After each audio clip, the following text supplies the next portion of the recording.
और इस वक्त की बड़ी खबर आ रही है। लोकसभा स्पीकर ओम बिरला का बयान सामने आया है। उन्होंने कहा है कि कल मैंने पीएम से सदन में ना आने का आग्रह किया। तो लोकसभा स्पीकर ओम बिरला का बड़ा बयान। उन्होंने कहा कि कल मैंने पीएम से सदन में ना आने का आग्रह किया। कांग्रेस सांसद कुछ अप्रत्याशित कर सकते थे। तो स्पीकर ओम बिरला का यह बयान आया है कि कांग्रेस सांसद कुछ अप्रत्याशित कर सकते थे। मैं नहीं चाहता था कि कुछ असंसदीय हो। तो लोकसभा स्पीकर ओम बिरला का यह बड़ा बयान। उन्होंने कहा कि एक काला धब्बा है, ऐसा होता तो मर्यादा तार तार हो जाती। कल मैंने ही पीएम से सदन में ना आने का आग्रह किया। कांग्रेस सांसद कुछ अप्रत्याशित कर सकते थे, ऐसा होता तो मर्यादा तार तार हो जाती। मैं नहीं चाहता था कि कुछ असंसदीय हो।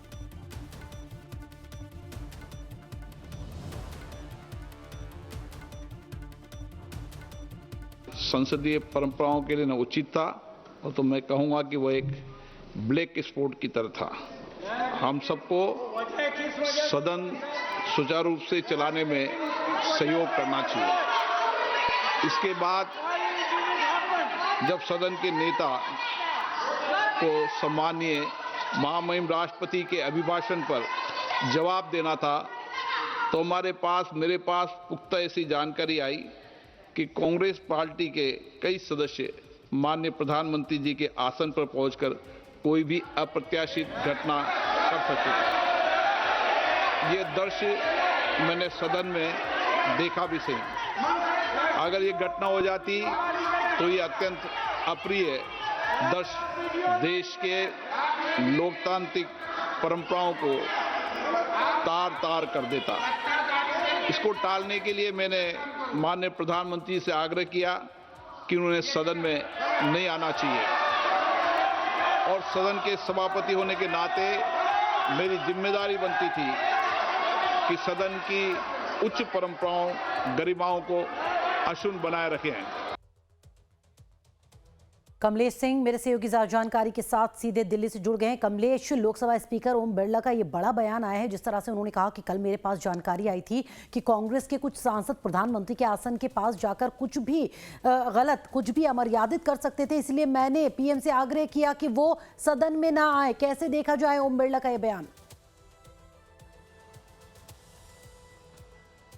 इसमें कोई दो मत नहीं है। अगर आपने विजुअल देखा होगा तो कल शाम 5 बजे जब प्रधानमंत्री को राष्ट्रपति के भाषण पे भाषण देना था, तो उससे से ठीक पहले अगर आपने तस्वीर देखी होगी जहां प्रधानमंत्री बैठते हैं ट्रेजरी बेंच पे, पहले की दीर्घा में, जहां राजनाथ सिंह के बगल में प्रधानमंत्री बैठ चुके सदन के नेता है, तो पहला बेंच उन्हीं का है। और ये जो जहाँ रिकॉर्डिंग किया जाए, रिकॉर्डिंग ऑफिसर बैठते हुए ठीक पीछे की बेंच है, यहाँ ट्रेजरी बेंच है। उस ट्रेजरी बेंच से लगभग 2 सीट पीछे तक महिला सांसद की कांग्रेस के महिला सांसद, करीब 8 से 10 महिला सांसद थे जो वहां पहुंचे हुए थे। कई वो तस्वीरें काफ़ी वायरल हुई है। उसके बाद कल ही इस बात की जानकारी मनोज तिवारी और कुछ सांसदों ने की कि शायद इस तरह की कोई अप्रत्याशित घटना हो सकती थी, लेकिन ये बात जानकारी नहीं थी कि प्रधानमंत्री को ओम बिरला जो पार्लियामेंट के गार्डियन है, लोकसभा के स्पीकर, उन्होंने ही मना किया कि आप मत आए।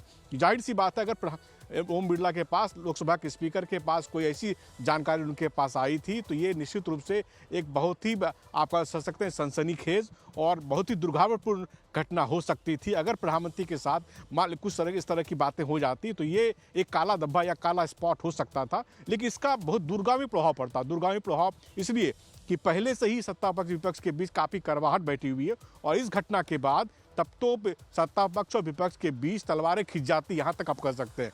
क्योंकि प्रधानमंत्री देश के सर्वोच्च नेता हैं, उनके साथ अगर किसी तरह की असंसदीय टिप्पणी या किसी तरह का कुछ भी हो जाए तो वो सबके लिए शर्मसार की बात, ना कल सत्ता पक्ष विपक्ष के लिए भी शर्मसार करने वाली की बात हो जाती है। उसके बाद उसका रिpercussion काफ़ी भयानक हो सकता था। तो ऐसे में जो बातें ओम बिरला ने, स्पीकर साहब ने कही है, निश्चित रूप से उन्होंने जिम्मेदारी लेते हुए बातें कही हैं कि ऐसा उन्होंने ही मना किया था कि नहीं आए। और ये बात खुद भी मनोज तिवारी और कई दूसरे सांसद कल से ही कह रहे हैं कि इस तरह की घटना हो सकती थी। इस तरह की जानकारी उन सांसदों को थी, लेकिन आज ही कमलेश, खुद इसकी जिम्मेदारी लेते हुए पीएम को आने से रोक दिया गया। ओम बिरला ये बात कह रहे हैं। आप बने रहिए, लौटती हूँ आपके पास। इधर ओम बिरला के बयान पर कांग्रेस सांसद प्रियंका गांधी ने क्या कुछ कहा, वो आपको सुनाते हैं। The women MPs were standing in front of the treasury bench, so what?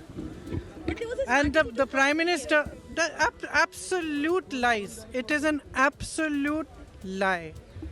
There is no question of anybody raising any hands on the Prime Minister, trying to hurt him or any such thing. There is no question. So it is absolutely wrong of anybody to say that there was any such plan. There was no such plan. But if you're going to allow your members to stand and quote books and talk nonsense, then this side, the opposition benches are going to protest. And I'm sorry, but the Prime Minister is now hiding behind the Speaker. They are making the Speaker say all this. Because yesterday he did not have the guts to come in the House. What? Because 3 women were standing in front of his bench? What nonsense is this? Kamlesh, सुना आपने कि किस तरह से प्रियंका गांधी सिरे से खारिज करती नजर आई इसको, और साथ ही साथ उन्होंने ये भी कहा कि स्पीकर के पीछे छुप रहे हैं प्रधानमंत्री। साथ ही साथ ये भी लगातार कहा जा रहा है कि कांग्रेस को बोलने नहीं दिया जा रहा, राहुल को बोलने नहीं दिया जा रहा, इसलिए उनकी तरफ से ये हंगामा किया जा रहा है सदन में। देखिए, जो लोकसभा के स्पीकर अगर कोई बोलते हैं तो बड़ी जिम्मेदारी के साथ बोलते हैं, इसलिए लोकसभा के स्पीकर के पास निश्चित रूप से स्पेसिफिक जानकारी थी। और चूंकि मेरे पास जो जानकारी है, प्रधानमंत्री उस समय पार्लियामेंट में थे और अपने कक्ष में बैठे हुए, तो वो 5 बजे का इंतजार कर रहे थे। लेकिन 5 बजे से पहले जिस तरह से मैनूवरिंग की गई पार्टी कांग्रेस के सांसदों के द्वारा, जो तस्वीरें साफ साफ बयान कर, अब प्रियंका गांधी खुद ही इस बात को एक्सेप्ट कर रही है कि ट्रेजरी बेंचेस पे उनके पार्टी के सांसद थे, जो महिला सांसद थी। और आपने तस्वीरें देखी होंगी कि एक नहीं 8 से 10 महिला सांसद ट्रेजरी बेंच के सामने खड़े थे, उस जगह खड़े थे जहां प्रधानमंत्री अक्सर बैठते हैं। तो वो ट्रेजरी बेंच का जगह है, और अमूमन ऐसा नहीं होता कि ट्रेजरी बेंच की तरफ अगर आपको विरोध प्रदर्शन भी करना तो आप वेल में जा सकते हैं, लेकिन ट्रेजरी बेंच की तरफ अगर आप जाते हैं तो उसको एग्रेशन माना जाता है। इसलिए ओम बिरला ने ये कह सकते हैं कि प्रिकॉशनरी मेजर लेते हुए प्रधानमंत्री को आने से मना किया। लेकिन मुझे याद पड़ता है कि इस बार एक बार इस तरह का वाकया पहले भी हुआ है, जब अटल बिहारी वाजपेयी प्रधानमंत्री थे, तो कुछ महिला सांसदों महिला आरक्षण बिल के खिलाफ प्रोटेस्ट करते हुए प्रधानमंत्री अटल बिहारी की तरफ लपकने की कोशिश की गई, उसमें सुषमा स्वराज और कई दूसरे महिला सांसदों ने उनका बचाव किया था। लेकिन यहाँ तो प्रधानमंत्री के आने के पहले ही ये तैयारी कर ली गई थी। उसमें तो अब अचानक हुआ था, लेकिन इसमें तो प्रधानमंत्री के आने से पहले ऐसा लगता है सुनियोजित साजिश की गई थी। तो ऐसे में अब चूंकि लोकसभा के स्पीकर को इन्वेस्टिगेट करना पड़ेगा पूरा, क्योंकि खुद ही उन्होंने स्वीकार किया कि इस तरह की घटना हो सकती थी, तो इन्वेस्टिगेट भी कर सकते हैं। फिर दूध का दूध पानी हो सकता है कि आखिर क्या मंशा थी कांग्रेस के सांसदों की। कमलेश, शुक्रिया जानकारी देने के लिए।